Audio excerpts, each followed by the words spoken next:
네, 오늘 우리에게 주시는 하나님의 말씀 오후 집회 보도록 하겠습니다. 시편 67편 7절의 말씀입니다.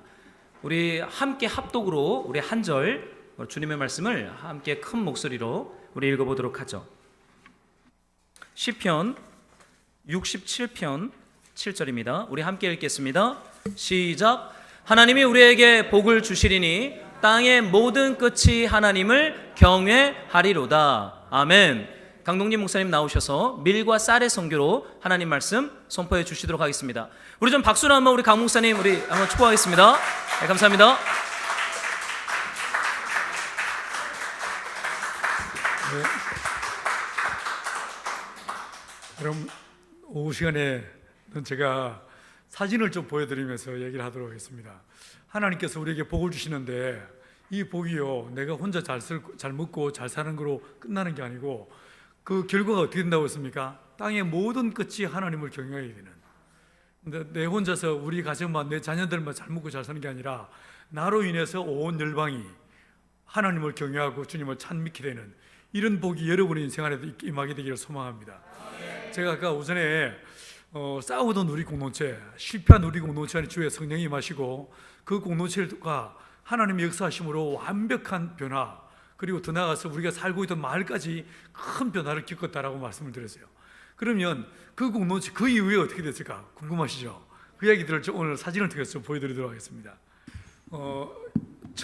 하나님께서 지난 120년의 기독교 역사에서 어떻게 역사가 흘러왔는지를 제가 한 장으로 한번 축약을 시켜봤어요. 네, 저쪽에도 불을 끄는 게 좋겠네요. 아, 네네. 아니, 저 라이트가 켜져 있어요. 됐습니다. 보이십니까? 예. 자, 지난 120년의 역사를요, 이제 원래 이제 공부할 때, 옛날 여러분 시험 칠 때 생각해 보시면, 공부할 때요, 요약 정리를 잘하면 공부 잘하는 사람이잖아요. 그죠? 그러니까 지금 120년의 긴 역사를요, 한 장으로 딱 내가 요약시켜 봤어요. 자, 보십시오. 하나님께서 20세기 초에요, 강력한 세 분의 부흥을 일으키십니다. 어디였냐면 1904년에 영국 웨일즈에서 부흥을 일으키셨어요. 이게 이반 로버츠라고 25밖에 안 된 청년이었어요. 그런 목회자도 아니었어요.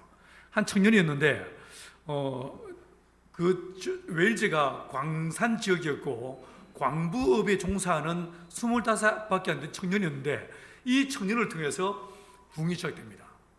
2년 만에요, 무려 10만 명 이상의 사람들이 회심하고 죽게 돌아옵니다.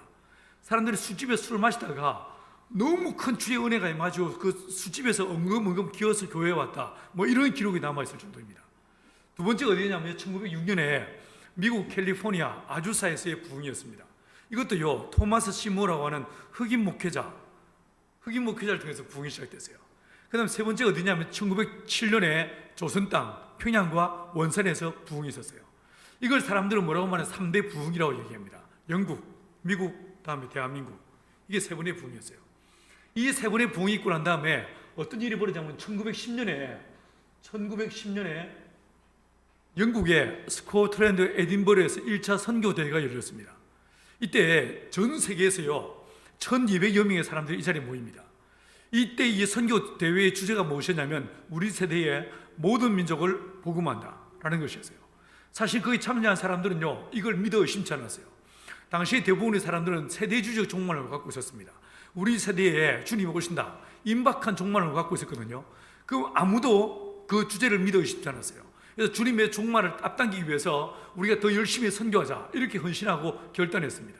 자, 여러분, 이 당시만 하더라도요, 유럽의 대부분의 기독교 국가들은 대부분 기독교 복음화율이 94%, 96%였어요. 전 유럽이요, 말 그대로 기독교 국가였습니다. 혹시 1차 세계대전을 배경으로 해서 만들어졌던 영화 크리스마스의 기적, 이런 영화 보신 기억이 있습니까? 어느 날 크리스마스가 됐습니다. 이 서부전선에서 서로 교차 상태에 빠졌는데 한쪽에서 캐롤을 부르기 시작했어요. 캐롤을 부르기 시작하니까 저쪽에서도 함께 캐롤을 부르기 시작합니다. 그리고 그날 그 땅에 평화가 왔다, 하루의 평화가 왔다, 이런 영화가 있죠. 여러분, 이 영화의 내용이 뭐겠습니까? 독일군도 연합군도 다 기독교인이더라는 거예요. 여러분, 이게 뭐가 보이십니까? 여러분, 이렇게 세 번의 강력한 부흥이 있었고 유럽의 대부분의 청년들이 하나님의 나라를 위해 헌신하고 선교하겠다고 마음먹었어요. 그런데 이 이후에 어떤 일이 벌어졌습니까? 1914년에 불과 5년이 지나지 않아서 1차 대전이 터집니다. 전 유럽이 전쟁터가 됩니다. 이 전쟁터에서요, 무려 1,500만 명의 사람들이 죽임을 당합니다. 뭐가 보이세요? 이 역사는 우리에게 뭘 말해주고 있습니까? 하나님의 성령이 임했습니다. 사람들이 그의 반응을 보였습니다. 믿음으로 결단하고 선교하겠다고 결심했어요. 그런데 마치 도전의 응전과도 같이 사단의 세력들이 딱 전쟁을 일으켜버린 거예요. 그 결과 선교를 위해 헌신했던 수많은 사람들이 하나님의 나라가 아니라 혈과 육에 대한 전쟁에서 죽임을 당하더라는 거예요. 보이십니까? 사단이 얼마나 간교하게 하나님 나라 확장되지 못하게 주의 청년들이 주님을 위해 살지 못하게 회방하는지 보이십니까? 여러분, 저와 여러분들도 말씀을 통해서 예배를 통해서 은혜 받을 때가 있습니다. 근데 거기서 바로 어떤 일이 벌어집니까? 시험과 환난과 어려움이 찾아오게 되어 있습니다. 주님께서 내게 주신 은혜 잃어버리게 마치 돌짝밭에 혹은요 길가밭에 씨가 떨어지는 순간에 새들이 와서 먹어버리는 것처럼 이 사단이 수단과 방법을 가지 않고 하나님 나라가 확장되지 못하게 방해하는 게 보이죠. 자, 이 전쟁 끝나고 1차 대전 끝나고 불과 얼마 안 돼서 어떻게 됐습니까? 2차 대전이 터집니다. 전 세계가 전쟁터가 됩니다. 무려 5,500만 명의 사람들이 죽임을 당합니다. 맞죠? 자, 그러면 이런 상황에 주님은 뭐 하셨을까? 보시면요, 1930년대부터 하나님의 말씀의 전달과 기도운동 그리고 선교단체들을 세우기 시작합니다.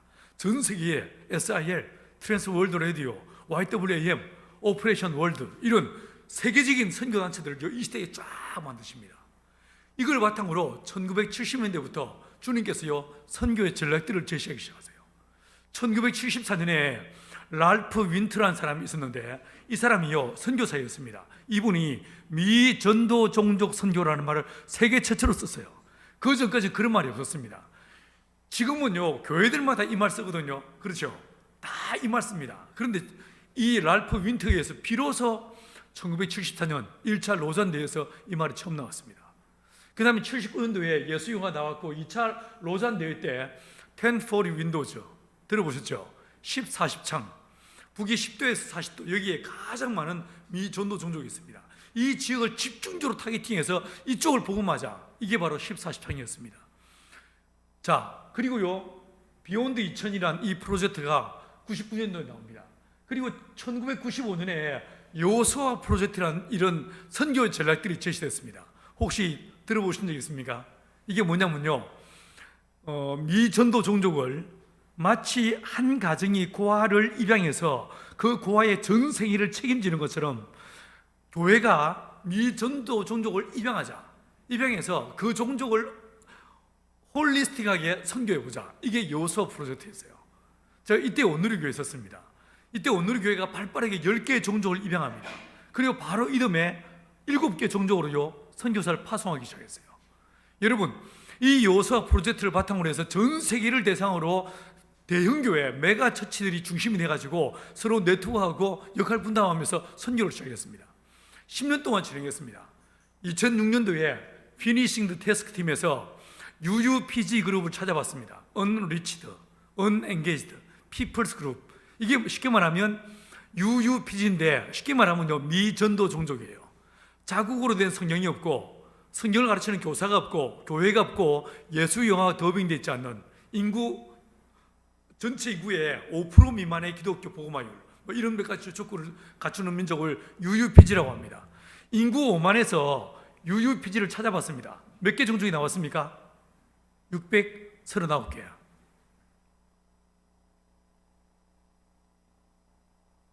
자, 왜요? 예, 괜찮습니다. 네. 워낙 우리 최 목사님이 아주 순발력이 좋으셔가지고, 네, 이거 돌리면 되겠어요. 자, 639개 나왔는데 이게요, 2014년도에 와서 보면 어떻게 되냐면요, 이게 인구 5만 이상에서는 더 이상 UUPG가 없습니다. 복음화 끝났습니다. 그래가지고 이 사람들이 깜짝 놀라가지고 2만 5천으로 기준을 줄여서 찾아보니까 몇 개 나옵니까? 100만 5개.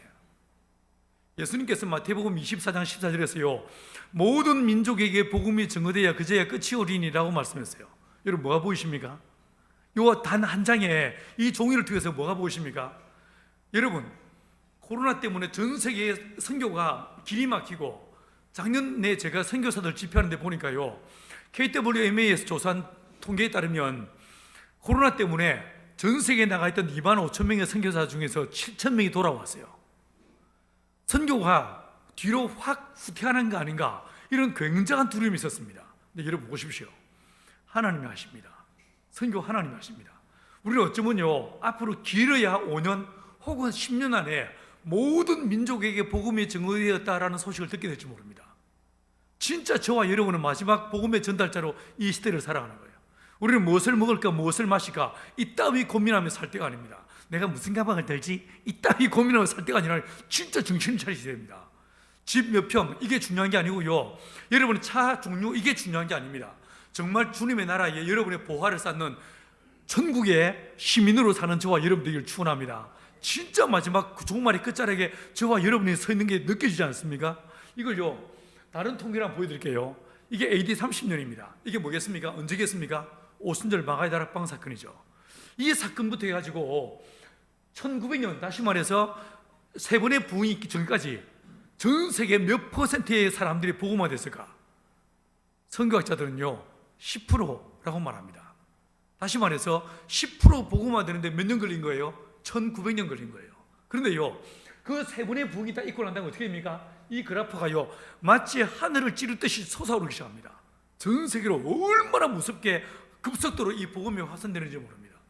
제가 1900년부터 해가지고 2010년, 15년까지 해가지고요 약 125년 동안에 전 세계 기독교의 통계 현황을 쫙 한번 분석해 본 적이 있습니다. 이걸 분석해 보니까 몇 가지 굉장히 중요한 이야기가 나오는데 첫 번째로요 1900년대에는 유럽과 북아메리카가 복음의 중심이었어요. 기독교의 메이저 그룹이었어요. 그런데요 2000년대가 접어들면서 이 100년 동안에 어떤 일이 벌어진지 아십니까? 기독교의 중심 축이 바뀝니다. 어디로 바뀌냐면요 아프리카하고 이 동아시아로 바뀝니다. 바뀌었습니다. 기독교의 중심이 축이 바뀌었어요.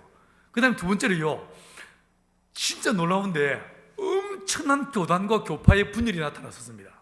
교단 교파가 막 수만 개로 막 깨어지면서 이게 교단과 교파의 분열이 극심하면 극심하고 할수록요 복음은 더 열심히 증거됩니다. 이게 재밌어요. 이게 교단 하나만 있는 예를 들어서 앵글리칸 처치, 영국 성공회, 영국 전체에 딱 하나 메이저로 자리 잡고 있잖아요. 교회 부흥 안 됩니다. 한 교단이 전체 직을 잡아버리면 이게 부흥이 될 것 같죠? 절대로 안 됩니다. 역사는 그걸 증명해 줍니다. 오히려 미국같이 한국같이요 교단과 교파의 분열이 많으면 많을수록 더 열심히 하나님의 복음이 증거되는 걸 보게 됩니다. 이게 교단 교파 분열되는 거 이거요 또 다른 하나님 뜻이고 복음 전도의 또 다른 어떤 하나님의 섭리인 것을 보게 됩니다. 자, 이 속에서 아까 식사를 하시는데 누가 제보고 얼굴이 엄청 까맣다라고 얘기했어요. 예, 제가 얼굴이 까맣습니다. 제가 농사도 짓고 또 집도 짓는 목수라서 또 농부라서 제가 얼굴이 까맣습니다. 근데 제가 어느 날요 생각을 해보십시오. 우린 좀 전에 뭘 먹었습니까? 밥 먹었죠. 근데 잘 생각해 보시면 어떤 사람은요 빵을 먹어요. 어떤 사람은요 밥을 먹어요. 맞죠?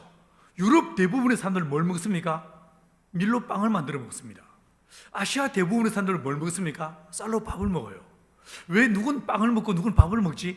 왜 밀농사를 짓고 왜 쌀농사를 짓지? 이거 생각해 보신 적 있습니까? 이게 어느 날 내게요 너무 궁금했습니다. 제가 이제 2주 전에 프랑스 파리에서 유학생들하고 그다음에 이제 이 MK 선교사 자녀들 위한 집회를 인도하고 왔는데 거기서요 제가 일주일 내내 뭐 먹었냐면 바게트 먹었어요. 빵 먹었어요. 프랑스 바게트 진짜 맛있습니다. 그게 잼 발라 먹으면요 환상적이에요. 근데 빵 정말 맛있는데 이 빵과 밀은요 비슷하지만 다릅니다. 어떻게 다르냐면 밀은 연작할 수 없는 식물이에요. 연작이 뭔지 아십니까? 연작은 심은데 또 똑같이 심는 걸 연작이라고 말합니다. 밀은요 뿌리에서 다른 식물이 자라지 못하게 만드는 페로몬이 나와요. 밀을 언제 수확합니까? 6월달에 수확합니다. 이 유라시아 지역 전체에서 6월달은 다 온화한 기후입니다. 이 낫으로 그루터기를 남기고 확 잘랐다 하더라도요, 뿌리는 살아 있습니다. 그게 밀 떨어지자 씨가 떨어지잖아요. 밀의 뿌리에서 나오는 페로몬이 그 밀씨를 안 자라게 만듭니다. 키가 크지 않고요. 두 번째로요, 나달이 반밖에 안 나옵니다. 수확량이 반밖에 나오잖아요. 근데 그에 비해서 쌀은요, 연작이 됩니다. 쌀은 언제 수확합니까? 10월 달에 수확합니다. 10월에 수확하고 나면 어떤 일이 벌어질까요? 서리가 내리죠. 그리고 얼어버립니다. 이 벼에 이 그루터기가요, 뿌리가요, 다 얼어 죽어버려요. 그래서 봄에 또 벼씨를 뿌리더라도 수확량의 차이가 발생하지 않습니다. 벼는 연작이 됩니다. 하지만 밀은 연작이 안 됩니다. 두 번째로요, 밀에 들어가 있는 영양소하고 쌀에 들어가 있는 영양소, 필수 아미노산을 비롯해 똑같이 들어가는 게 27가지입니다. 근데 그 중에 어떤 건요, 밀보다 쌀에 127배 많이 들어있어요. 어떤 93배 더 많이 들어있습니다. 다시 말해서 밀보다 쌀이 훨씬 영양가가 높은 거예요. 자, 뿐만 아닙니다. 밀은요, 글루텐이라는 성분이 있습니다. 먹으면요, 반드시 살이 찝니다. 살찌고 싶으세요? 끝나시고 피자 한 판 하시고 집에 가서 라면 한 그릇 하세요. 이게 밀 먹으면요, 밀가루 먹잖아요, 반드시 살이 찝니다. 살만 찌는 게 아니고 이 글루텐은 우리 몸에 여러 많은 알러지를 일으키게 됐어요. 피부와 또 내장에 알러지를 일으키게 됐습니다. 하지만 쌀은 글루텐의 영향이 거의 없습니다. 자, 그러면 의문이 생기지 않습니까? 영양가도 많고, 그리고 또 이 연작도 되는 쌀 농사를 짓지 왜 지난 8,000년 전에 터키 동부 아나톨리아에서 시작해서 유럽 사람들은 밀로 빵을 만들어 먹기 시작했을까? 이유가 있습니다. 유럽의 대부분의 토양은요, 석회석 토양입니다. 벼는 수생식물입니다. 벼는요, 논을 만들어서 물을 그득히 댄 다음에 거기에 심어야만 벼들이 잘 자랍니다. 물론 밭에 심을 수도 있습니다. 하지만 밭에 심으면요, 수확량이 반밖에 안 나옵니다. 벼는 수생식물입니다. 근데 유럽 전역이요, 석회석 토양이기 때문에 논을 만들 수가 없습니다. 비가 오더라도 빗물이 다 스며 들어가 버립니다. 논을 만들 수 있는 토양이 아닙니다. 두 번째로요, 이 벼들은 수생식물이다 보니까 딱 심고 난 다음에 최소한 55일 동안은 논에 절대로 물을 빼면 안 됩니다. 55일 지난 다음에 이 출수기라고 해서 꽃이 피거든요. 꽃이 피고 나달이 맺히기 시작하는데 이때는요, 두 가지 조건값이 필요합니다. 대기 중의 온도가 28도에서 한 33도, 습도가 80% 이상, 이런 기후에야만 벼들이 잘 자랍니다. 이게 언제겠습니까? 5월달에 심으니까 지금입니다. 7월 중순에 해당합니다. 초순 중순에 해당합니다. 지금 우리나라 어떻습니까? 후텁지근하죠? 장마도 오죠? 딱 벼들에게 너무 좋은 거예요. 사람은 괴롭지만 벼들에게는 너무 쾌적한 환경이 되는 거예요. 근데 유럽이 어떻습니까? 유럽은 7, 8월 달에 비가 올까요? 안 옵니다. 유럽은 언제 비가 오는가? 덥지만 골저스 데이지만 비가 오지 않습니다. 언제 비가 오는가? 유럽은 겨울에 비가 옵니다. 11월 달부터 3월까지가 비가 오는 우기에 해당합니다. 혹시 유럽 여행 계획하세요? 소망하세요? 절대 겨울에 가지 마시고 여름에 가세요. 여름에 가세요. 겨울은요, 늘 날이 우중충하고 비나 눈이 내립니다. 그리고 밤이 깁니다. 이번에 갔더니 파리예요. 파리 제가 해마다 가는데 파리의 7월달, 6월달은 어떤지 아십니까? 6월달에요, 밤 9시 반에서 10시 돼야 해가 집니다. 싸돌아다니기 딱 좋습니다. 예, 유럽 여행 계획하시다면 절대로 겨울에 가지 마시고 여름에 가시기 바랍니다. 자, 여러분, 이러다 보니까 유럽 지역은 쌀 농사를 지을 수가 없었습니다. 기후, 토양, 이게 요 쌀 농사를 지을 수 있는 기후가 아니더란 거예요. 자, 이리 되다 보니까 유럽 사람들은요, 밀을 심습니다. 자, 제가 좀 전에 설명드리기를 밀은 연작할 수 없다고 했죠. 자, 그러면 밀농사 짓는 지역에 농부가 있어요. 그럼 이 사람도 어떻게 농사 짓겠습니까? 땅을 최소한 2등분 하겠죠. 혹은 3등분 하겠죠. 작년에 밀농사 지은 데는 밀을 못 심습니다. 대신에 그게 뭐 하겠습니까? 다른 작물을 심는 거죠. 밀을 심지 않은 데다가 밀을 심는 거예요. 돌려짓기를 하는 거죠.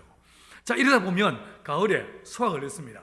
이 유럽 지역의 농부들은 밀과 감자, 밀과 옥수수, 이거밖에 없는 거예요. 단일 작목을 넓게 농사 짓는 이런 식의 농업을 이 사람 지을 수밖에 없는 거예요. 이해하시겠습니까? 이런 농업을 뭐라고 했습니까? 플랜테이션. 들어보셨죠? 옛날에 이 국민학교 다닐 때 들어보셨을 거예요. 그 플랜테이션이 왜 생겼는가? 이 유럽은 밀분화 지역이기 때문에 그런 거예요. 아시겠죠? 자, 이러다 보니까 이 사람들은요, 1년 365일 사는데 밀과 감자만 있으면 됩니까? 안 되죠. 다양한 양념과 부식이 필요합니다.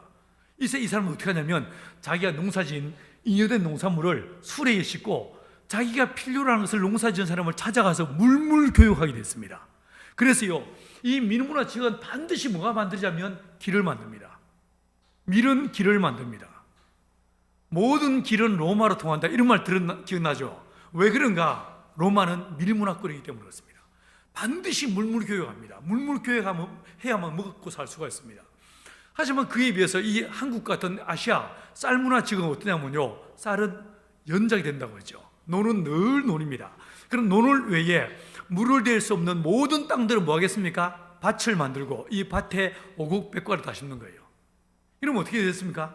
이 아시아 쌀 문화 지역은 자급자족이 됩니다. 양념, 부식 다 자체 조달이 됩니다. 바꿔 먹을 게 없습니다. 이러다 보니까 이 지역은요, 길을 만들어서 물물 교육할 일이 아예 없습니다.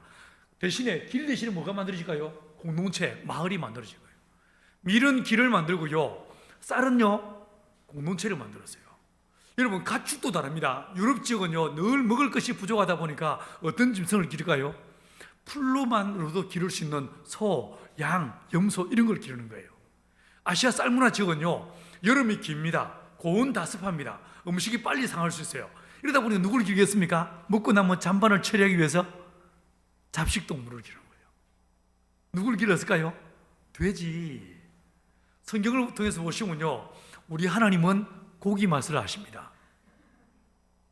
여러분, 고기를 바베큐에 먹을 때하고 아니면 수육 삶아 먹을 때하고 언제가 맛있습니까? 이건 비교할 바 없이요, 바베큐가 훨씬 맛있습니다. 맞죠? 하나님 뭐라고 하십니까? 삶아서 받지 말고 번제를 바쳐 라고 말씀하시고, 그 냄새를 흠양하시는 분이 우리 주님이세요. 하나님은 고기 맛을 아십니다. 여러분이 고기를 드셔보시다시피 무슨 고기가 제일 맛있습니까? 무슨 고기가 맛있어요? 제가 어느 날 두바이 한인교회 집회를 했더니만 거기 목사님이 저한테 양갈비를 사주시면서 이건 뭐 세계에서 제일 맛있는 고기라나? 하나님도 즐겨 드시는 세계에서 제일 맛있는 고기가 양갈비라고 막 뻥을 칩니다. 속으로 모르는 소리 하고 자빠졌네. 여러분, 삼겹살의 그 신묘망측한 맛을 누가 따라올 수 있겠습니까? 껍질의 쫄깃쫄깃함과 비계의 부드러움과 살의 팍팍함에 이 삼일체의 조화로운 맛을 누가 따라올 수 있겠습니까? 사실요, 이 돼지고기가 훨씬 맛있습니다. 맞죠? 이게 비교할 바가 안 돼요. 사실요, 만약에 이 동남아시아나 혹은요 이 동아시아에서 이 한반도에서 성경이 기록됐다면 분명히 우리 하나님은요 6개월 된 암돼지를 번제를 바쳐 라고 말씀하셨을 거예요. 그런데 성경은요, 이 돼지를 부정한 짐승 먹지 마, 절대로 제물로도 바치지 마 라고 말씀하세요. 왜 그랬을까요? 제가 볼 때 이건 종교학적 이유가 아닙니다. 돼지는 진짜 많이 먹습니다. 얼마나 많이 먹는지 아세요? 돼지는요 4개월 됐죠? 2.7kg 먹습니다. 하루에. 6개월 됐잖아요. 4.7kg 먹어야 됩니다. 새끼를 낳아서 젖을 먹이잖아요. 하루에요 8.4kg 이상을 먹어야 됩니다. 진짜 많이 먹습니다. 그러나 오해하지 마세요. 돼지는 공간 선택의 자유를 주면서 마음껏 뛰놀게 하잖아요. 이 돼지는요 자기 위 크기의 80%를 안 먹습니다. 딱 한 숟가락 더 먹고 싶을 때 숟가락을 놓을 줄 아는 절제의 미덕을 짐승이 돼지예요. 우리 인간들이 어떤 기회가 주어지면 120%를 먹습니다. 억하면 튀어나올 정도로. 얼마나 먹어야 되는지 모릅니다. 어쩌면 돼지 사회에서요 진짜 많이 먹는 돼지가 있으면 저거 인간같이 먹네 이렇게 말할지 모릅니다. 근데 그럼에도 불구하고 돼지는 많이 먹습니다. 그러다 보니까 만약에 하나님께서 이 성경이 기록된 지역이 어디였습니까? 가나안 땅이었어요. 가나안은 밀문화 지역이에요. 여기서 하나님이 돼지를 번제로 바치라라고 말씀하시면 어떤 일이 벌어지겠습니까? 가난한 사람들이 먹을 것이 없어지겠죠. 그래서 하나님이 꼭 참으시고 됐어 양이나 바쳐 라고 말씀하시는 거예요. 그래서 성경에서요 잃는 양을 바치라, 이건요 가난한 자를 생각하시는 하나님의 진짜 착한 마음을 우리에게 보여주고 있는 거예요. 자, 여러분, 이 밀과 쌀은요 은어도 달라집니다. 그리고 성의 구조도 다릅니다. 유럽은요 석회소 토양이나 나무가 잘 자라거든요. 성이요 수직적입니다. 높습니다. 하지만 이 아시아 쌀문화 지역은 화감 아니면 현무암이에요. 성이 높지 않습니다. 옆으로 이렇게 깁니다. 옆으로 스프레드해서 999칸, 9,999칸 이런 식으로 집을 짓는 거예요. 유럽은 수직적이고 우리는요 수평적이었어요. 근데 돌이켜 생각해 보시면 지난 2000년 동안 누가 선교를 주도해 왔습니까? 밀먹는 사람들이. 맞죠? 유대인들, 로마, 영국, 전 유럽, 미국 다 뭐 먹습니까? 빵 먹어요. 밀을 먹는 사람들이에요. 여러분, 밀은 뭘 만든다고 했습니까? 길을 만든다고 했죠. 이 길 만드는 사람들이요, 이 유럽 좁은 대륙에서 이 사람들 안에 기본적으로 있는 이 개척자의 정신, 이 스피릿을 가지고 온 열방으로 나간 거예요. 대륙의 끝에 바다를 만나면 배를 띄웁니다. 그래 어떻게 합니까? 신대륙을 발견하는 거예요. 아메리카를, 아프리카를. 그리고 어떻게 했습니까? 가서 신대륙을 개척하고 식민지 삼으면서 복음을 전한 거예요. 하나님이 길을 만드는 이 유럽 사람들을 통해서 지난 2000년 동안요 선교를 주도하게 했어요. 그런데요 21세기 접어들어서 선교의 주력부대가 바뀌었어요. 지금 현재 선교사 제일 많이 파송한 나라 더 이상 미국이 아닙니다. 중국입니다. 중국이 10만 명이 넘었습니다. 두 번째가 인도고요, 세 번째가 미국이고, 네 번째가 대한민국이에요. 자, 나이지리아, 필리핀, 미국을 제외하고 모든 나라들이 뭘 먹는 나라입니까? 쌀 먹는 나라들이에요. 어느 선교학자도 이렇게 말하고 있지 않지만 적어도 농사꾼 내가 봤을 때 21세기에 접어들어서 하나님께서 선교의 주력부대를 바꿔놓으신 거예요.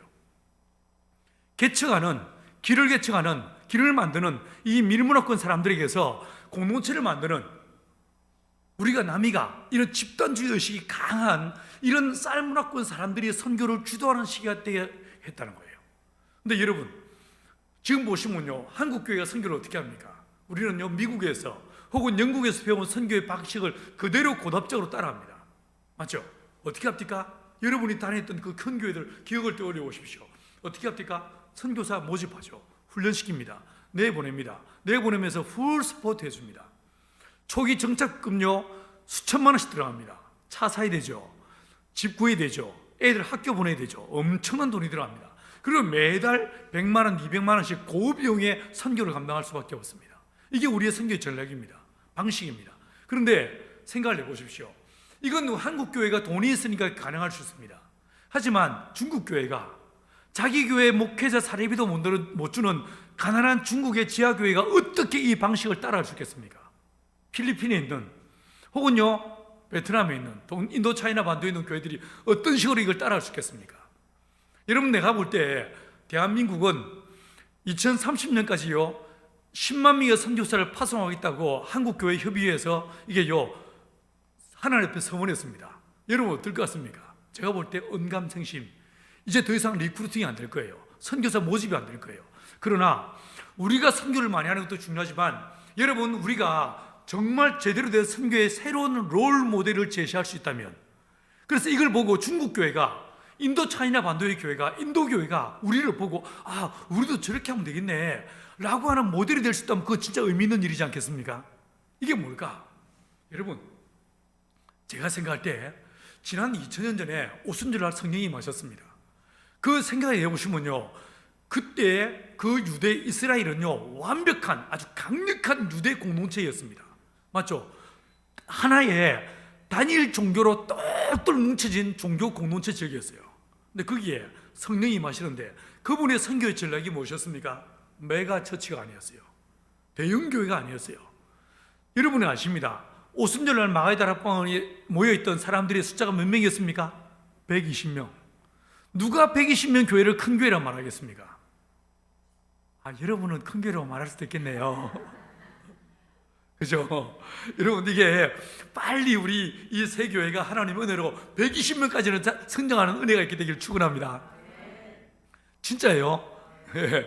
자, 그런데요 3,000명, 5,000명, 3만 명 이런 교회들이 뭐 할 때 120명 교회는 결코 큰 교회라 말할 수 없습니다. 그렇죠? 전 세계에서도요 메가 처치라고 말할 때 최소한 2,500 이상 숫자가 넘어가야 됩니다. 그런데 우리는요, 제가 오늘 교회 있을 때 하영종 목사님이 바로 비전을 어느 날 제시했습니다. 우리가 2,000명의 선교사, 10,000명의 사역자를 파송하자. 이 2,000만 비전을 딱 제시했습니다. 제시하니까 몇 달 안 있어서 장로님들이, 교수 출신의, 비즈니스맨 출신의 장로님들이요 쫙 전략 계획서를 짭니다. 2,000명의 선교사 한 가정당 얼마씩, 그러면 이 선교비가 한 달에 얼마, 그러므로 교인들은 이만큼 돼야 됩니다. 이런 식의 작전 계획을 짭니다. 여러분, 이게요, 대형 교회들이 늘 그런 식입니다. 늘 그런 식으로 선교하려고 합니다. 여러분, 우리는요, 교회가 커지고 재정이 많아지고 사람들이 많아지면 큰 일을 할 수 있다고 생각합니다. 잘 보십시오.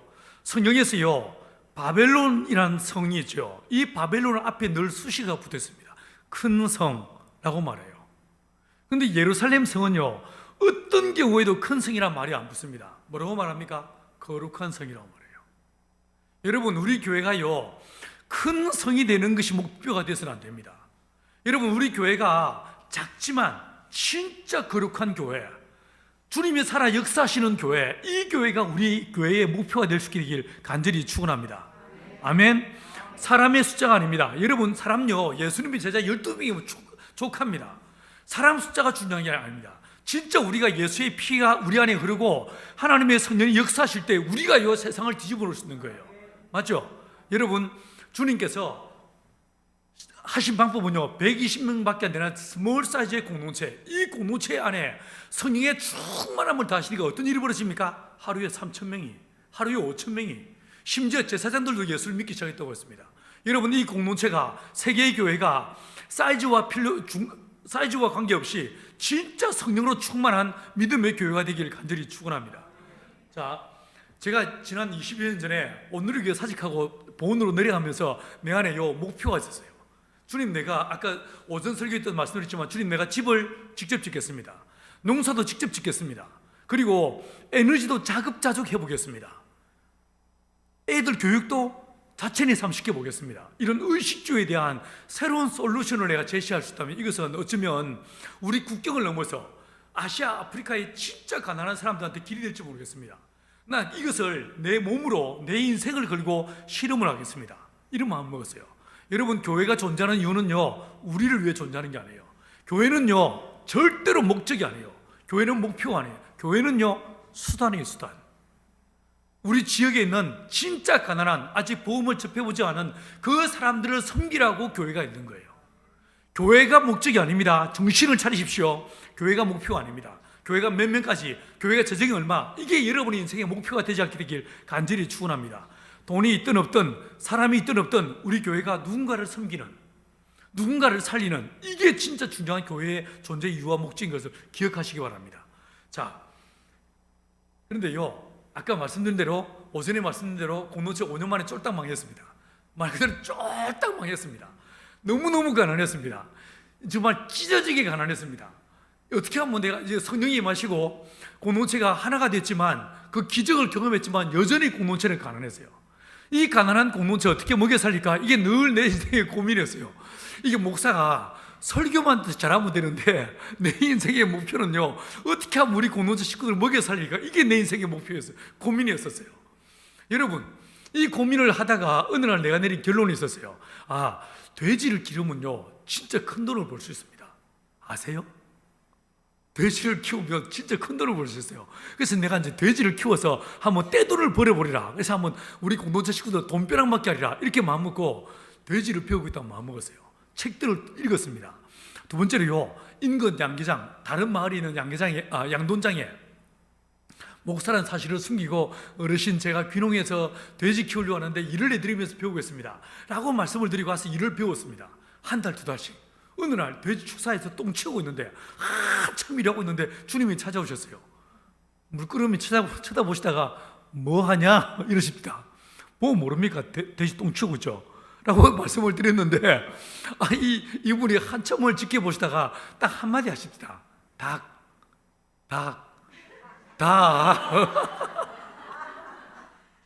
나는 지금 돼지를 배우고 돼지를 하기 위해서 돼지를 연구하고 공부하고 있는데, 딱 주님 오셔서 닭 이러시는 거예요.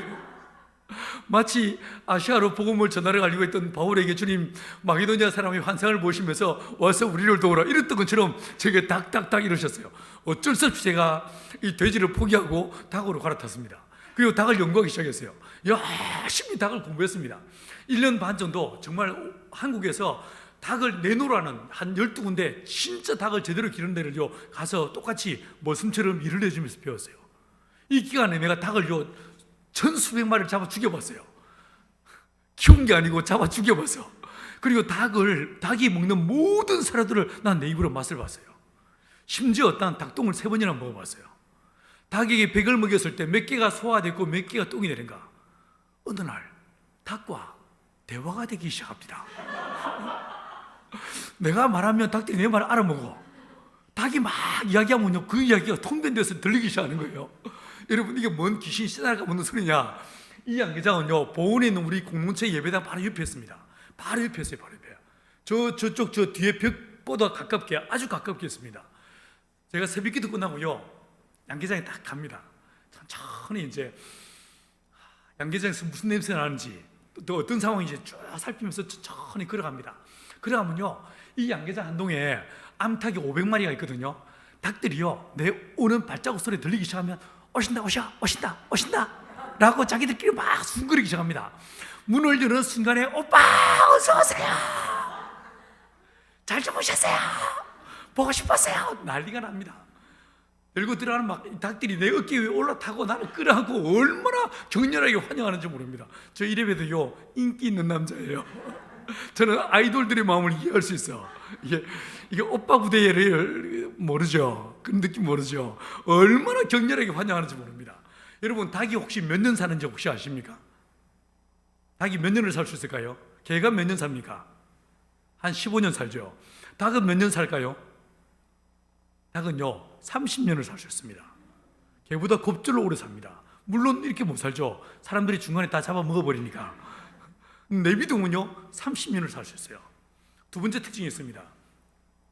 닭은요, 태어날 때부터 왼쪽 오바리에 1200개에서 3800개 알을 갖고 태어납니다. 수탉이 없어도 알을 낳을 수 있습니다. 진짜 편하겠죠? 그죠? 근데 이게 애들이요, 6개월 지나면 알 낳기 시작합니다. 6개월 지나면 알 낳기 시작하는데 6개월 딱 시점부터 매 26시간, 26시간 사이클로 닭이 알을 낳거든요. 알을 낳는데 얘네들이 1년 정도 알을 쫙 낳고 나면 한 18개월 되지 않겠습니까? 이렇게 되면요, 닭들이 완전히 번아웃 됩니다. 번아웃 돼가지고 마치 애를 많이 낳은 어머니들이 애기 생일 때 되면 늘 아팠죠. 그죠? 우리 어머니도 그러셨어요.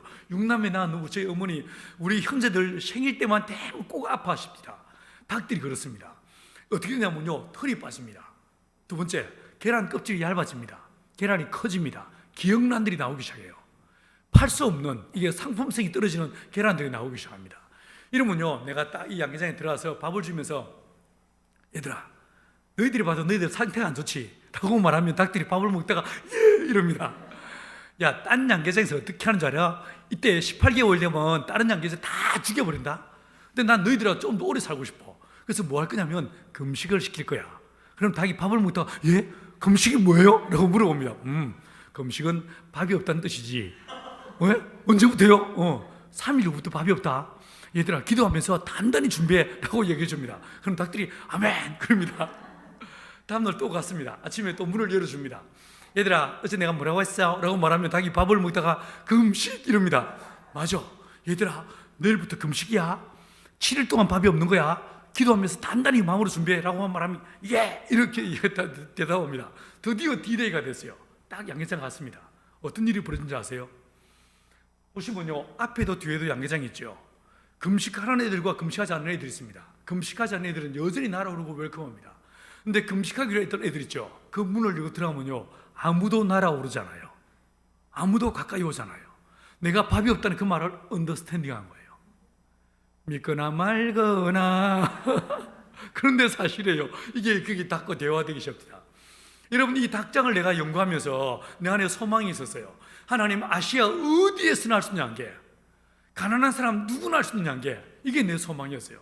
보시면요, 녹슬고 막 좀 썩쭈구려가지고, 그죠? 이게 왜 이러냐면요, 내가 처음에 이 양계장을 지을 때 돈이 정말 없었습니다. 정말 먹고 죽을래 해도 돈이 없었어. 새 자재를 살 돈이 없어가지고 고물상에서 중고 자재들 구해다가 이 양계장을 지었습니다. 그래서 이렇게 썩쭈구리한 거예요. 자, 그런데요, 보시면 저게 양계장 짓고 있고 이게 양계장 아닙니다. 매우 단순합니다. 그런데 여기에 몇 가지 비밀이 있습니다. 여러분, 닭의 체온이 몇 도인지 혹시 아세요? 사람들은 몇 도예요? 36.5도. 닭은요, 제가 관찰해 보니까 알에서 딱 부화하는 순간에 39도예요. 근데 신기한 건요, 3일 동안은 39도로 있어. 4일째 체온이 서서히 올라가기 시작합니다. 열흘째가 되면, 열흘째까지 쫙 체온이 7일 동안 올라가다가 열흘째가 되면 체온이 스탑됩니다. 이때 온도가 40.6도, 41.7도예요. 굉장히 뜨거운 온열동물이에요. 근데 여름에 무슨 옷을 입고 삽니까? 아주 짬바에 털옷을 입고 삽니다. 얼마나 덥겠습니까? 그렇죠? 그럼 닭은요, 땀샘도 없거든요. 땀도 흘릴 수 없습니다. 이런 더운 여름날에 어떻게 하냐면요, 날개를 이렇게 벌리고 이렇게 숨을 쉬어요. 자, 우리가 양계장입니다. 암탉수탉이 같이 있어요. 자, 여러분이 숨을 쉬었습니다. 여러분 머리 위에 온도가 어떻게 됐습니까? 뜨거워지겠죠. 이 뜨거워지는 온도는 어떻게 됩니까? 위로 올라가죠. 이걸 대류라고 말해요. 그죠? 위로 쫙 올라갔는데 위에 뭐가 있습니까? 더 뜨거운 양철 지붕이 있습니다. 그러면 위로 상승한 더운 공기는 어떻게 될까요? 제가요, 여기에 창문을 만들어 놨어요. 이 창문으로요, 더운 공기가 쑥 빠져나갑니다. 이 내부에 있던 더운 공기가 쑥 빠져나가는 순간에 내부와 외부에 기압차가 발생하는 거예요. 그러겠죠? 그러면서 어떤 일이 벌어질까요? 바람이, 공기가 들어오는 거예요. 공기가 들어오는 거예요. 다르게 말하면 바람이 부는 거죠. 이 양계장은요, 선풍기를 틀지 않더라도 anytime 바람이 부는 거예요. 두 번째, 이 양계장을요, 남향하게, 남쪽을 보라고 딱 지었습니다. 해가 아침에 동쪽에서 서쪽으로 좌우선을 따라 움직입니다. 어떻게 될까요? 해가 쭉 들어오겠죠. 비치겠죠. 이게요, 지붕이 있고 벽이 있다 보니까 해가 비치는 부분이 정확하게 30%만 해가 비칩니다. 그리고 30% 해 비치는 부분이요, 바닥을 쫙 훑고 지나갑니다. 자, 그러면 30% 해가 비치면 70%는 뭐가 되겠습니까? 그늘이지죠. 그죠? 아무리 더운 날에도 그늘진 바람 부는 곳에 있으면 어떻습니까? 시원하죠. 그래서 이 안개가 전 세계에 뻗어나가게 된 거예요. 자, 그 다음에 보시면요, 바닥이 어떻게 됐습니까? 시멘트 바닥이 아닙니다. 어떻게 됐습니까? 낙엽과 볏짚으로 깔려 있어요. 닭이 처음에 어디에 살았겠습니까? 에덴에 살았죠. 에덴이 어떤 곳이었어요? 한번 기억을 돌려보세요. 우리 아줌매들, 에덴이 어땠어요? 에덴은요, 창세기 2장 9절에서 하나님이 보기에 아름다운 나무와 먹기에 좋은 나무를 심었다라고 말씀했습니다. 나무를 심었어요. 그건요, 숲이었어요. 가든이었어요. 자, 나무는 단연생이지만 나무의 이파리는 어떻습니까? 1년생이죠. 에덴은요, 제가 상상할 때 어디에도 맨 흙이 보이지 않고 낙엽이 켜켜이 덮여져 있었을 거예요. 그러겠죠? 자, 그러면 낙엽이 켜켜이 쌓여 있으면 거기에 누가 살겠습니까? 미생물이 살죠. 그죠? 닭은 거기에 살았을 거예요. 그래서 이 양계장 바닥을요, 에덴과도 같은, 혹은요, 산의 숲과도 같은 이런 모습으로 낙엽과 볏짚을 쫙 깔아버렸습니다. 두툼하게 깔고 그 사이에, 그 위에 닭이 놀게 만들었어요. 자, 여러분, 닭이 언제 똥을 싸는지 아세요? 여러분 똥을 언제 싸세요? 저런 모닝똥을 싸시죠? 그죠? 아침에 마려울 때. 닭은요, 밤에 잠을 자면서 똥을 쌉니다. 88%를요, 밤에 잠을 자면 똥을 싸요. 신기하죠? 그래서 아침에 눈을 뜨고 일어나서 보시면요, 요 횃대 밑에, 닭이 잠을 잔 횃대 밑에 똥이 하얗게 쌓여 있어요. 왜 하얗게 보일까요? 자, 닭이 오줌을 쌉니까? 안 쌉니까? 조금씩 싸서 말려요? 어떻게 할까요? 여러분, 사람은요, 똥구멍, 오줌구멍, 구멍이 2개죠. 그런데요, 닭은 구멍이 하나밖에 없습니다. 똥오줌을 같이 쌉니다. 신기하죠? 왜? 여러분, 차에 그 본네트에 새가 똥 싸놨을 때 기억을 떠올려보세요. 색깔이 몇 가지입니까? 2가지. 흰색과 짙은 갈색이 있죠. 이 짙은 갈색이 똥이고 흰색이 오줌이에요. 이제 똥오줌을 구분하시겠어요? 신기하게도요, 구멍이 하나밖에 없어가지고 똥 싼 그 구멍으로 알이 나옵니다. 진짜 신기하죠?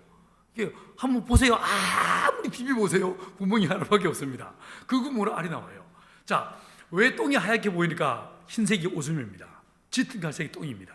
이렇게 똥을 싸놨는데 요 바닥에 똥을 쫙 싸놨으면 어떤 일이 벌어지겠습니까? 우리가 볼 때 똥이고 닭이 볼 때 똥이지만 미생물이 볼 때는 뭐라고요? 데일리 브레드, 일용할 양식. 어머 하나님, 오늘 이 아침에도 일용할 양식을 감사합니다 기도하고 얼른 먹어치우게 되는 거예요. 아침에 문을 열고 난 다음에 2-3시간 지나고 나면요, 똥이 흔적도 없이 사라져 버립니다. 그래서 냄새가 안 나는 거예요. 냄새만 안 나는 게 아니고 이 바닥에 유익한 균이 가득 살게 되니까 항생제, 백신 일치하잖아요. 단 한 번도 약을 해본 적이 없어요. 죽으라 해도 안 죽습니다. 굳세가라 금수나 형님 까떡없이요 이러면서 얼마나 강한지 모릅니다. 여러분, 제가 요즘요 큰 교회 부흥회를 하다가 가보면 교회 현관문마다 뭐 붙여놨냐면요 신천지 아웃 이리 붙여놨습니다. 난 처음에 그게 교회 간판인 줄 알았어. 여러분, 우리가 요 신천지 아웃 이따위 소리를 할 게 아닙니다. 그게 아니고요, 우리 교회가, 우리 예배가 진짜 성령 충만해가지고 예배 때마다 예수의 피가 뚝뚝 흐르고 하나님의 성령이 운행하셔서 그들이, 그 인간들이 들어와서 여기서 진짜 예수 만나고 뒤집어지고 예수 믿게 만들어야지. 안 그래요? 이게 중요한 건요, 진짜 우리 교회가 진짜로 참 예수, 참 생명으로 충만하기 때문에 되는 거예요. 안 그래요? 맞지? 이 양계장도 마찬가지인 거예요. 약치고 자시고 할 거 없이 이 양계장은 성령이 아니지 미생물로 가득 차게, 이거 진짜 성령하고 비슷해요. 성령 충만한 교회가 되는 것처럼 이 양계장을 미생물로 충만하게 되어버리면요, 이 닭들이 죽으라 해도 안 죽습니다. 제가 다른 양계장에 병들어서 몰상한 양계장에 아직 죽지 않은 병든 닭을요 내가 3번을 이 양계장에 옮겨놓은 적이 있어요. 미친 짓이죠. 그런데요, 개만 죽고 내 닭은 한 마리도 안 죽었어요. 죽으라 해도 안 죽습니다. 얼마나 강한지 모릅니다. 자, 근데 보시면요, 색깔 2가지가 있어요. 붉은색이 있고 흰색이 있어요. 자, 흰색이 수탉이고 붉은색이 암탉이에요. 제가 관찰해 보니까 이 수탉 한 마리는요, 사람은 1대1로 남자와 여자가 결혼하지만 이 닭은 다릅니다. 수탉 한 마리가 암탉 12마리를 거느릴 때 평화가 옵니다. 예수님과 12제자 뭐 이런 느낌이에요. 수탉 한 마리가 암탉 12마리 거느리게 됩니다. 그런데 보시면요, 밥을 줬는데 흰색 수탉이 모이통에서 앞에서 가운데서 맹렬하게 밥을 먹고 있어요. 여러분, 이 사진만 봐도요, 암탉이 몇 개월째인지 알 수 있습니다. 암탉이 알을 낳기 전에는 밥을 이렇게 먹습니다. 그런데 암탉이 6개월 지나서 알 낳기 시작하잖아요. 절대로 어떤 경우에도 이런 풍경을 볼 수 없습니다.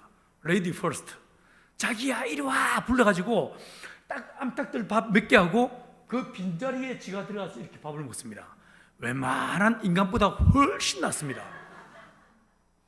결혼한 지 5년이 지나고 10년이 지나도 지밖에 모르는 인간들이 있으면 보내세요. 어이구, 이 닭보다 못한 거사 닭들이 배워와 좀 보내세요. 여러분, 이게요, 다시 한번 양기장이라고 생각해 보십시다. 저 문으로 외적이 딱 들어왔습니다. 어떤 일이 벌어진지 아세요? 저기 외적이 딱 들어오는 순간에 두목 닭이요, 들어가 해가지고 암탉들을 저 문에서 문 이쪽 코너로 딱 밀어넣습니다. 딱 밀어넣고 앞에 캡틴이 있습니다. 그 뒤에 세컨과 서드가 딱 섭니다. 그리고 이 캡틴은요, 죽을 때까지 싸웁니다. 어리버리한 수탉들은 암탉과 같이 있습니다. 뭐요? 구경하고 있습니다. 이게요, 말 그대로 섬기는 리더십이에요. 나보다 남을 아끼기는 예수의 마음이 이 양계장에 있는 거예요. 이게 성경만 성경이 아니고, 이게요, 닭 한 마리만 깊이 돌아봐도 이 안에 진짜 풍성한 하나님의 은혜와 성경의 거룩한 비밀들을 알 수가 있어요. 제가 좀 전에 성령 충만함과 미생물 설명해 드렸잖아요. 여러분, 이게요, 예수 십자가 영성이 이 안에 그대로 있는 거예요.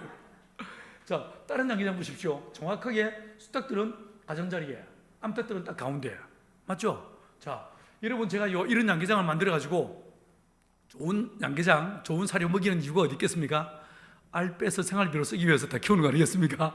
이게요, 산란상자예요. 자, 보시면요, 닭들이 날아올라서 발을 털고 안에 들어가서 알을 낳습니다. 근데 내가 앞에 커튼을 만들어놨어요. 각각 파티션이 있고 칸막이가 있고 옆에 커튼을 달아놨어요. 왜 커튼을 달아놨을까요? 계란은 둥근 면과 뾰족한 면이 있습니다. 어느 면이 먼저 나올까요? 안 나와서 모르세요? 이게요, 여러분, 애 낳을 때 애 발부터 나옵니까? 머리부터 나옵니까? 발부터 나오면 큰일 나죠. 반드시 머리부터 나와야 됩니다. 똑같습니다. 닭도요, 계란에 둥근 면이 먼저 나옵니다. 둥근 면이 먼저 나오다 보니까 닭은 알을 낳을 때 아주 용을 써야 됩니다. 해야 되는데 이게 커튼이 없어. 그러면 안에 들어가서 알 놓고 있는데 밖에 기다리는 애가 뭐요? 들어간 지 언젠데 아직도 안 녹으려? 변비요? 나오던 알이 도로 들어가지 않겠습니까? 그 닭의 이 프라이버시를 보호해주기 위해서 커튼을 주는 거예요. 보일랑 말랑하게. 여러분 보시면요, 고개 숙인 닭, 얘가 지금 뭐라고 말하고 있습니까? 아직 멀었어요 이렇게 말하고 있죠. 소리가 들리세요?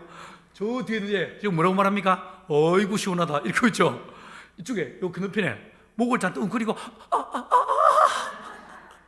소리가 들리십니까? 여러분 이렇게 해서 닭이요 뒤에 보시면 닭이 안에 들어가서 앉아 있고 계란이 쫙 빠져나오는 거예요. 자, 계산 한번 해볼게요. 자, 여러분들 집에서 쓰시는 계란, 드시는 계란 한 알에 얼마짜리 드십니까? 혹시 한 살림 계란 드시는 분 계십니까? 700원짜리 드세요? 또 우리 아줌매들은 얼마짜리 드세요? 자, 계산하기 좋게요. 한 알에 500원 계산해 보십시다. 500원 300원짜리 이런 거 사실 드시면 안 됩니다. 거기에 너무 많은 이상한 약품들이 많이 들어있기 때문에 가급적 계란은 좋은 거 드시는 게 좋습니다. 자, 제가 이 양계장 한 동에 500마리 닭을 기른다고 했죠. 암탉 500마리예요. 그러면 하루에요 이 닭들은 1년 연평균 88%에서 96%의 산란율을 보입니다. 하루에 100마리가 88개에서 96개 알을 한다는 말이에요. 이걸 보수로 잡아서 80%만 산란한다고 계산해 보십시다. 100마리, 500마리가 80% 하루에 계란 몇 개? 400개. 한 알에 500원. 그러면 하루 매출이 얼마예요? 20만 원. 슬슬 입질이 오십니까? 괜히 청소할 게 아니고 음한짓 할 게 아니고 차라리 닭을 키우는 게 훨씬 더 이득일 수 있죠. 여러분 이 애들은요 주일 성수도 안 합니다. 일요일에도 계란을 낳습니다. 맞죠? 이게요 아주 정말 얼마나 부진하고 성실하게 알을 낳는지 모릅니다. 자, 여러분 하루에 매출 20만 원 곱하기 한 달 얼마예요? 30일 하면 600만 원이죠. 저기 충남 예산에 이제 저한테 양계를 배우신 목사님 한 분이 몇 년 전에 교회를 개척했어요. 개척인데 서울에 있는 모 교회가 그분 개척을 위해서 거기에다가 양계장을 지어드렸어요. 양계장을 지었는데 현재 그분이 닭 600마리 기릅니다. 얼마 전에 저한테 인사를 왔어요. 인사를 왔는데 이제 그 교회가 이제 그 모 교회가 그분한테 예배당을 지어주고 그 다음에 양계장을 지어줬어요. 두 가지를 해줬어요. 해줬는데 얼마 전에 찾아와서 인사를 하는데 왜 왔냐면 이분이 하는 말이 목사님 제가 요즘 한 달에 이 양계로만 매출이 800에서 900 나옵니다. 순수익이요 450에서 550만 나옵니다. 목사님이 자리만 되는 게 아니고 그 돈으로 교회도 되는 거예요. 교회도. 그래가지고 그 결과 개척한 지 몇 년 안 됐는데 벌써 32명이 우리 교회 등록해서 예배 드리고 있습니다 라고 자랑하러 왔습니다. 여러분 오죽했으면 옛날에 우리 어르신들이 알부자 이런 말 했겠어요. 알부자. 자, 이제 제가 살을 직접 만들어 먹이고 또 저희가 논농사도 하고요 밭농사도 해요. 저희가요 실제로 풍력 발전기 직접 만들었습니다. 만들어가지고 전기를 자가 발전하기 시작했어요. 이게요 작아 보이지만요 지름이 2.4m 시간당 1kW의 전기를 생산할 수 있습니다. 태양광과 풍력을 하이브리드로 연결시켜서 바람이 불 때는 풍력으로 바람이 불 때는 태양광으로 애니타임 전기가 생산되게 만든 거예요. 여러분 집에 한 달 전기를 얼마 쓰십니까? 그 질문을 제기해 보세요. 우리 집 얼마인지 아십니까? 한 달에 900원. 썸타임 진짜 날 좋은 날은요 이 계량기가 거꾸로 돌아갑니다. 우리 집에서 생산된 전기가 쓰고 남아서 오히려 한전으로 들어갑니다. 미치겠죠? 목사가 뭔 이런 짓을 하고 사느냐, 뭔 설교나 하고 성경이나 연구하시고 뭔 희한한 짓을 다 하냐. 제가 보니까요 어느 날 하나님 저를 찾아오셔서 저한테 한 가지 부탁을 하셨어요. 동진아, 선교사들이 머슴이 되어주지 않겠니? 라고 말씀하셨어요. 근데 돌이켜 생각해 보시면 선교지 복음이 없는 지역은요 예외 없이 어떻습니까? 식량에 문제가 있어요. 에너지에 문제가 있어요. 물에 문제가 있어요. 맞죠? 그래서 제가 말씀드린 대로 의식주에 대한 이 기본적인 것들을 내가 한번 직접 만들어서 보겠다. 이래가지고 이 대안적인 기술로 아시아와 아프리카에 가난한 사람들을 섬기겠다라고 마음먹은 거예요. 이거는요 태양광 조리개예요. 전기가 없고 연료가 없어 밥을 못 해먹는 사람들을 위해서 이걸 만들어가지고 태양광으로 물을 끓이게 만들었어요. 이건요 정수기예요. 처음에 집 짓던 모습이 이게 제가 두 번째 집 지을 때 모습인데 아파트 모델하우스 철결단은 폐목들 일일이 못 뽑고 이렇게 집을 졌어요. 이 두 번째 집인데 사람들이 이것 보고 축사 아니요? 라고 말하는 그 집이에요. 지금은요 이런 식으로 멋지게 졌죠. 제가 30평짜리 집 2채 트윈하우스로 2개 다 짓고 밖에 데크 짜고 있는 모습이에요. 자, 이거 제가요 지난 6년 전에 보은에 내가 계속 있으면 젊어서 몇 년 고생한 그 말로 울어먹고 살겠습니다. 그래서 요 식구들을 설득을 했습니다. 내가 여기에 다 자립도 되고 전 세계를 향해서 선한 영향도 끼치게 됐는데 내가 여기 계속 있으면 안 될 것 같다. 날 내보내달라. 나가서 다시 한번 내가 공동체를 개척할 수 있도록 도와달라. 이렇게 설득을 했어요. 6년 전에 나왔습니다. 나와서 경북 의성에 두 번째 공동체를 개척했어요. 또 맨땅에 헤딩을 했습니다. 거기서 첫 번째 집을 짓는 모습인데 뒤에 보십시오. 집 벽체 세워졌죠. 이게 원래 제 모습이에요. 먼지 구덩이에서 못 접은 차고 이런 이게 원래 제 모습이에요. 여러분 지붕 올라갔죠? 다 젖었죠. 이렇게 집을 짓는데 얼마나 걸릴까요? 제가 30평짜리 집 한 채 100스퀘어미터짜리 제일 빨리 지어본 게요 28일 만에 지어왔어요. 28일 만에. 작년에 지은 집요 목사님 사택하고 그다음에 예배당하고 두 채를 짓는데 2달 반 걸렸어요.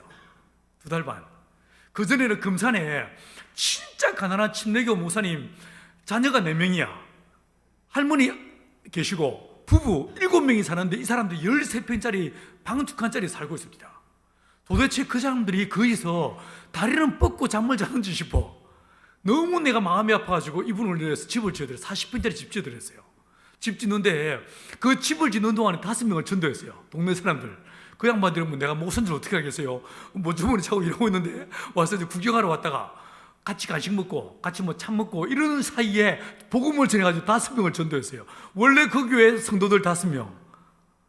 내가 2달 반 동안에 또 5명 전도해서 그 교회가 10명이 됐어. 지난 설날에 인사하러 왔는데 그 목사님 뭐라고 하냐면 목사님 새로운 5명이 또 5명을 데려와서 우리 교회 15명이 됐습니다. 할렐루야. 여러분 제가요 이 집을 짓는 일만 해도요 이게 뭐냐면 은퇴한 선교사들 은퇴했는데 집이 없어. 이분들 어떻게 할까 생각했는데 생각해 보시면요 한국의 농촌에 다문화 가정이 진짜 많이 있습니다. 의성군에만 900가정이 넘습니다. 농촌 농장들마다 외국인 근로자 없는 데가 없습니다. 정말 많이 있습니다. 그런데 여러분 한국 농촌에 교회가 있죠. 하지만 영어도 안 되는 목사님들이 무슨 베트남 말을 하고 캄보디아 말을 하겠습니까? 그러지 않겠습니까? 근데 내가 생각할 때 이 선교사들은 문화도 알고 언어도 알아. 안 그러겠습니까? 그래가지고 은퇴해서 오도갈 데 없는 선교사들을 내가 집을 지어드리고 그 다음에 양봉을 해서 자립할 수 있도록 도와주면 이분들이 뭐 하겠습니까? 내가 이분들한테 불러가지고 할배들요 내가 먹는 거 다 책임져 주고 집도 내가 지어드릴 테니까 대신에 이 동네 사람들한테 다문화 가정 사람들 전도와서 이렇게 내가 계약을 체결했습니다. 여러분 작년 1년 동안에만요 이런 식으로 집을 4채 지었거든요. 내 가정 들어와 있는데 작년 1년 동안 12명 전도했습니다. 이게 선교지만 선교지가 아니고 우리나라가 바로 선교지인 거예요. 들어와 있는 수많은 사람들 그들에게 은으로 직분해 가니까 이게 복음을 증가할 수 있게 되는 거예요. 자 이게요 그 40억 정부 자금이 들어오면서 마을에 길을 새로 만들고 저게 요 마을 회관이에요. 이게 마을에 이런 공원이 만들어졌어요. 잘 보시면요 집집마다 태양광 발전기 올라오고 마을 전부가 이렇게 달라지게 됐어요. 여러분 이거는 제가 지금 현재 의성입니다. 이 산을 하나 빌려가지고 농사를 짓고 있습니다. 이게 의성에 지난 6년 동안 내가 집을 지었던 풍경이에요. 벌써 9가정, 선교사 4가정, 13가정이 같이 살고 있습니다. 이걸 다 제가 설계해서 집을 지었어요. 여러분 이런 농업과 에너지 기술로 내가 뭔 짓을 하고 살아가는가?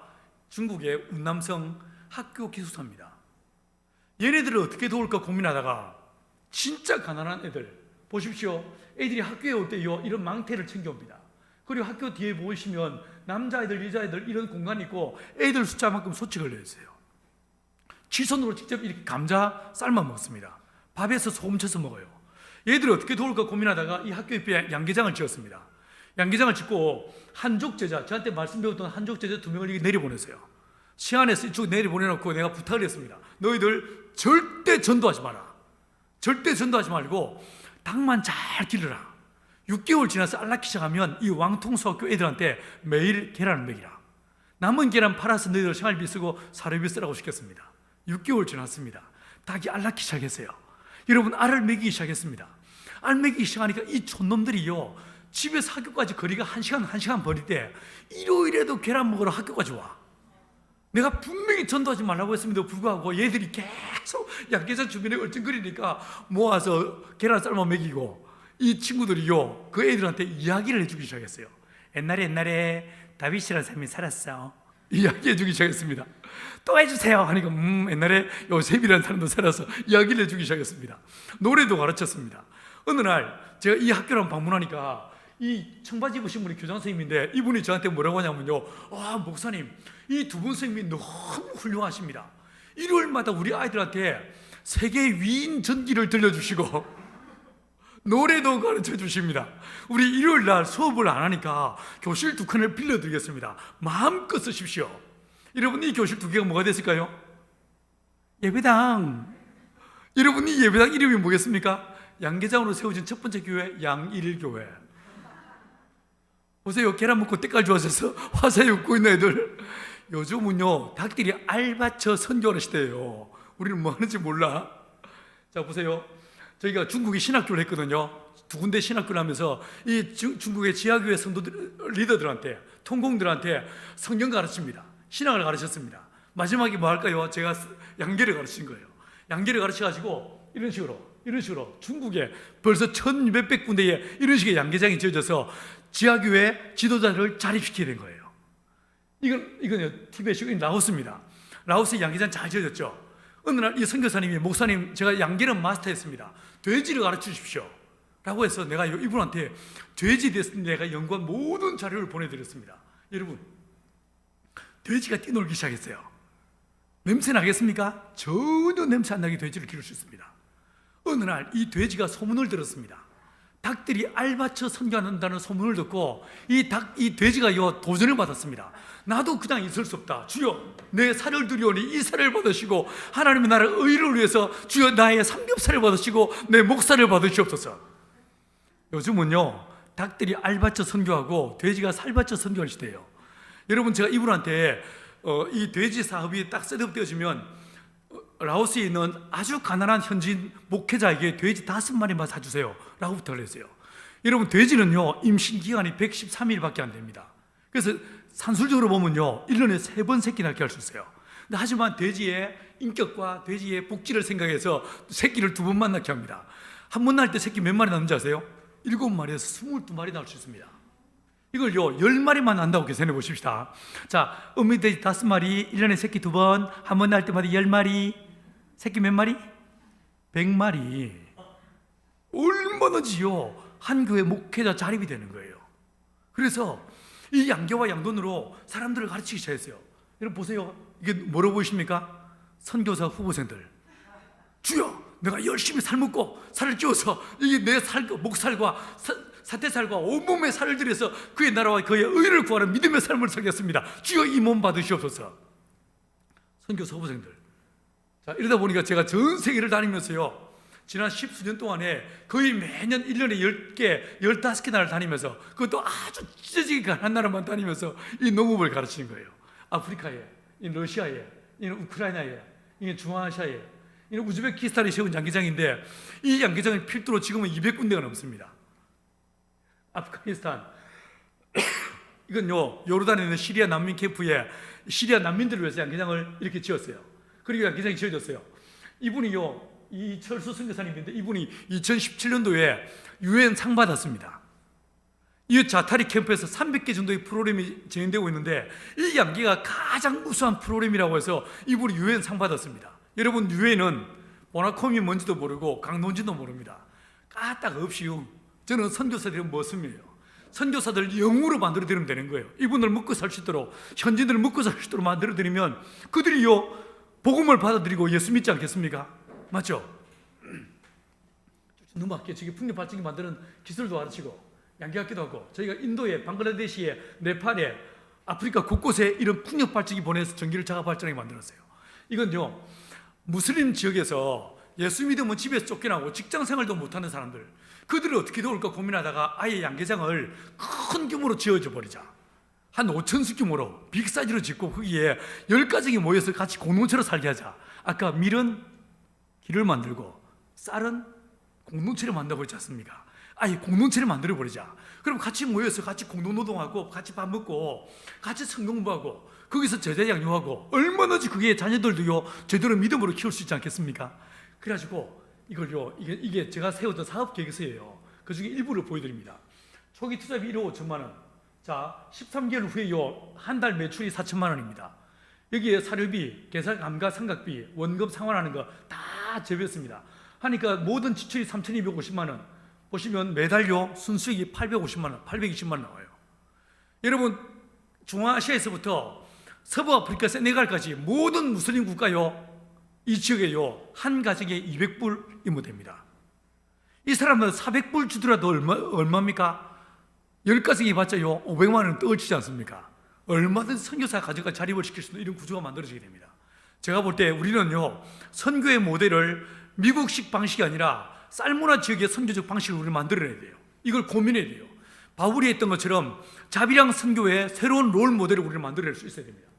그래서요, 이걸요, 제가 모델 팜을 세웠습니다. 한동을 작은 걸 하나 세워가지고 이거를 1년 동안요 데이터를 분석해 봤습니다. 닭은 잘 자라는가? 병 들리지 않는가? 사료 구하는데 문제는 없는가? 병아리 구하는데 문제는 없는가? 계란 파는데 문제는 없는가? 쫙 1년 동안 데이터를 분석했는데 매우 의미 있는 결과들이 나왔습니다.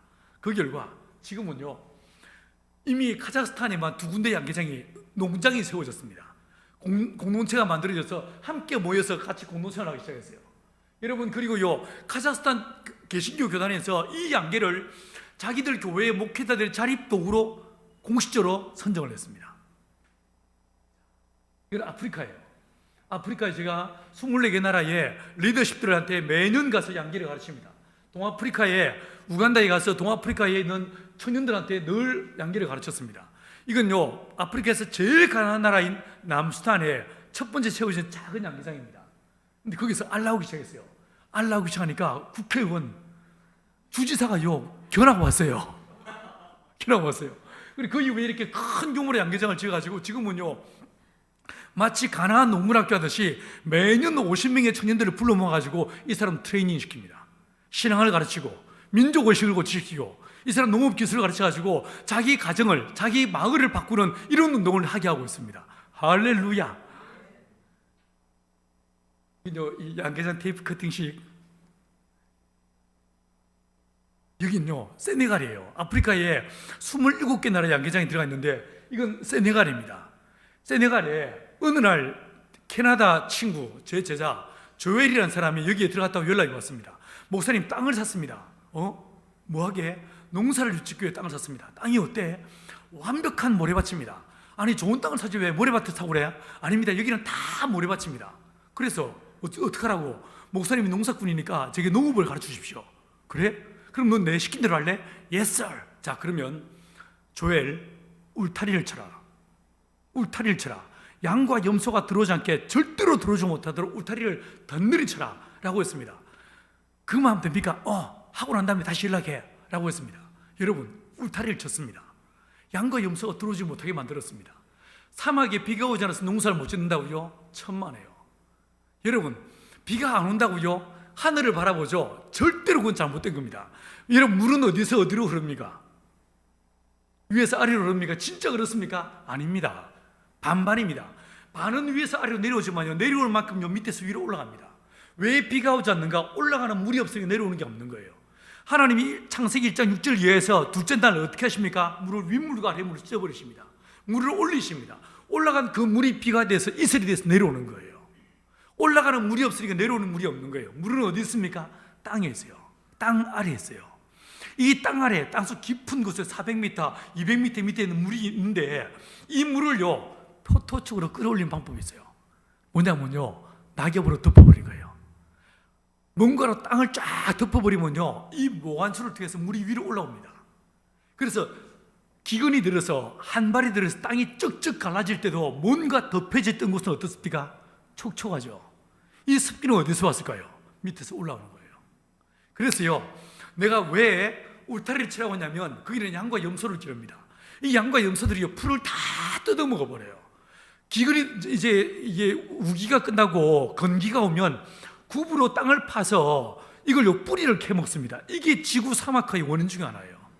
그런데 이걸 울타리 쳐서 양과 염소가 절대로 들어오지 않게 만들어버리면 어떤 일이 벌어지겠습니까? 풀들이 그대로 바스라지는 거예요. 땅을 덮는 거예요. 커버링 하는 거예요. 땅을 계속 덮게 되면 어떤 일이 벌어지는가? 보세요. 10년 만에 이렇게 바뀌었어요. 10년 만에요. 이렇게요. 여러분, 하나님께서 창세기 1장에서 이 비밀들을 알려주신 거예요. 그대로 했는데 10년 만에 이렇게 바뀐 거예요. 여러분 그 사이에 양계장이 있어요. 미치겠죠? 이 친구가 조엘이에요. 내보다 늙은 것이지만 내보다 어려요. 10살이나 어린 친구입니다. 제가 잘못 눌렀다. 자, 제가요 아프리카에서 치킨집을 시작했어요. 대박이 났습니다. 대박이 왕대박이 났습니다. 이게요 우간다에서 1호 양계장을 어떻게 했냐면 원칙을 세우기를 한쪽에서 닭을 기르게 하고 한 집에서 아주 작은 요거 반만한 매장을 세워가지고 6명씩 3교대 18명을 애들을 불러들였어요. 한 교회 청년들만 안 모았습니다. 모으고 내가 그 친구들한테 원칙을 달았어요. 자, 너희들한테 월급을 이도 군데 다른 직장에서 받는 아이들이 받는 월급의 120%를 줄게. 대신에 11조 해라 라고 했습니다. 여러분 얘들이 11조 하기 시작했어요. 18명이 11조 하니까 교회 목사님이 어떻게 됐습니까? 자립이 되죠. 그렇지 않겠습니까? 매주 목사님이 와서 아이들한테 성경 가르치고 예배드리게 했어요. 여러분 이 작은 매장을 세웠는데 이 작은 켄터키 프라이드 비스무리하게 이 작은 매장 하나를 통해서요 한 교회를 자립을 시켜버렸어요. 저는 앞으로요 이런 매장을요 아프리카 한 1000개 정도 세우려고 작정하고 있어요. 네, 이건요 동남아시아 말레이시아 화교 교회 연합 집회 190세계 교회 연합 집회하면서 제가 가서 집회 인도하고 그리고 말레이시아에 이런 식으로 양기장을 지은 모습이에요. 이건요 이집트 교황이에요. 이집트 교황 만나고 이집트의 수도원에 이런 식의 수도사들한테 양기를 가르쳐가지고 이분들 도왔습니다. 이건 네팔입니다. 집회하고 그리고 이렇게 양기장을 가르쳐줘요. 저는요 말씀만 전하는 게 아니고 그 인간들을 먹고 살 수 있도록 도와주는 거예요. 뜻과 함께 복음을 전하는 거죠. 여러분 한 장만 더 보여드릴게요. 이게 어딜까요? 이건 북한입니다. 제가 지금까지 북한에만 12군데 양기장을 지었습니다. 길이 없다고요? 예, 길이 없습니다. 그런데 여러분 누가 길이십니까? 예수가 길이세요. 예수 그분을 의지하고 그분을 따라가면 그분이 길을 내시고 그분이 문을 여시는 거예요. 이게 뭔지 아세요? 저기 모래더미처럼 쌓인 이게 뭔지 아십니까? 이게 옥수수입니다. 이게 지난 봄 사진이에요. 봄에 우리나라는 먹을 것이 넘쳐나는 시대지만 북한은요 춘군기, 보릿고개 얼마나 가난한지 모릅니다. 지난주에 유엔 통계가 나왔는데 2600만 명 중에서 현재 1070만 명의 사람들이 먹을 것이 없다라고 얘기해요. 어느 날 주님이 내 백성을 먹이라고 말씀하십니다. 예수 믿지 않는 저 북녘 땅 동포들을 주님께서 내 백성이라 말씀하시면서 내 백성을 먹이라고 말씀하십니다. 지난 10년 전부터 모금을 해가지고 제가 하는 중요한 일 중에 하나가 앵벌이 하는 일입니다. 큰 교회 가서 붕해를 하고 삥을 떴습니다. 앵벌이 해가지고 그 돈으로 옥수수 사서 보내기 시작. 제가 옥수수 너무 많은 거예요. 평양시의 양계장. 이게 뭐를 보십니까? 겨울에는요 12월 달 성탄절에는 양말을 보냅니다. 양말 이거 작년에요 10만 킬로 보냈습니다. 여러분 사람들은 한국교회 더 이상 소망이 없다고 말합니다. 맞죠? 큰 교회 목사들도 누구 하나 예외 없이요 한국교회 더 이상 소망이 없다고 말합니다. 여러분은 어떻게 생각하십니까? 나는 그 말에 절대 동의할 수 없습니다. 왠 줄 아십니까? 제가 처음에 강의 첫 모두에 말씀드린 것처럼 하나님의 성령이 이 한반도에 임했습니다. 그런데 잘 생각해 보시면 성령이 어디에 임하셨습니까? 서울이 아니었어요. 부산도 아니었어요. 북한 땅 평양과 원산에 성령이 임했어요. 맞죠? 여러분 해방되자마자 우리가 다 이해할 수 없는 어떤 하나님의 경륜에 의해서 38선이 거지게 하시고 북녘 땅에 3800개의 모든 교회가 사라지게 만드셨어요. 그리고 이 대한민국을 이렇게 부흥발전케 했습니다. 여러분 북녘 땅에 교회가 있을까요? 없을까요? 있습니다. 물론 우리와 같은 교회가 아니죠. 여러분 중국 교회 예를 들어 볼게요. 모택동이 문화통치하면서 11년 동안에요 모든 교회를 파괴시켜 버렸어요. 선교사 다 추방했습니다. 성인책 불태워 버렸어요. 목사들요 교회 지도자들요 총살해 죽여버리고 감옥에 투옥시켜 버렸어요. 여러분 중국 교회는 교회가 없고 선교사가 없고 목사가 없고 성경이 없는 사무시대를 살았어요. 막상 이 문화통치가 끝나고 문을 열어보니까 중국 교회는요 100배 1000배 성장했었어요. 선교는 누가 하는가? 사람이 하는 일이 아니에요. 하나님이 하시는 거예요. 여러분 중국 땅에 주님이 그렇게 하셨던 것처럼 저 북녘 땅에서도 신실한 하나님이 동방의 예루살렘이라 불리던 저 땅에 하나님이 역사하고 계실 줄 믿습니다. 어느 날 문이 열리고 저 북녘 땅에 목숨을 걸고 예수 믿고 있는 저 북한의 성도들을 만나게 되는 순간에 우리는요 정말 부끄러워질 거예요. 우리의 신앙이 너무 가짜 같아서 목숨을 걸고 믿고 있는 저 사람들, 목숨을 걸고 예비하던 그 사람들에 비해서 너무나 안이하게 예수 믿고 있는 우리 안에서 엄청난 통회와 자복과 회개의 역사들이 일어나게 될 거예요. 그러면서 제가 예상하기를 이 남과 북이 복음 안에 하나 되는 순간에 여러분 이 민족 안에서 깊은 회개와 늦은 비의 은혜가 있게 될 거예요. 복음 안에서 하나 되는 역사가 있게 될 거예요. 그러면서 이 민족이 복음으로 하나 되어서 열방을 섬기는 온 민족과 온 세계를 위해서 하나님의 생명의 복음을 증거하는 대제사장 국가로서의 쓰임을 받게 될 거예요. 여러분 역사를 보십시오. 현재 전 세계를 보시면요, 무슬림과 기독교 사이에 끊임없는 문명의 충돌이 일어나고 있습니다. 이걸 단순하게 보시면 어떻습니까? 아브라함 집안의 집안 싸움인 거예요. 이삭과 이스마엘의 집안 싸움인 거예요. 그렇지 않습니까? 그런데 우리나라 한반도를 보시면 우리는 6.25 때 6.25 기간 동안에 우리는 300만 명이 넘는 사람이 이 땅에서 죽임을 당했습니다. 동족 상잔의 아픔을 겪은 거예요. 전쟁의 아픔을 겪은 거예요. 이런 나라가 만약에 복음으로 하나 될 수 있다면, 화해할 수 있다면 어떻겠습니까? 이 민족이 화해의 메신저로, 화평케 하는 자로 열방을 섬기는 그날이 오게 될 줄 믿습니다. 여러분 이 날을 기억하고 바라보면서 주님이 다시 이 민족에게 베푸실 그 늦은 비 은혜를 소망하면서 우리가 민족을 위해 기도하기를 멈추지 않고 깨어 근신의 믿음에 굳게 서서 주님의 오실 길을 예비하는 거룩한 예수의 증인으로, 예수의 제자로, 예수의 신부로 살아가는 저와 여러분 되길 간절히 축원합니다. 기도하시겠습니다.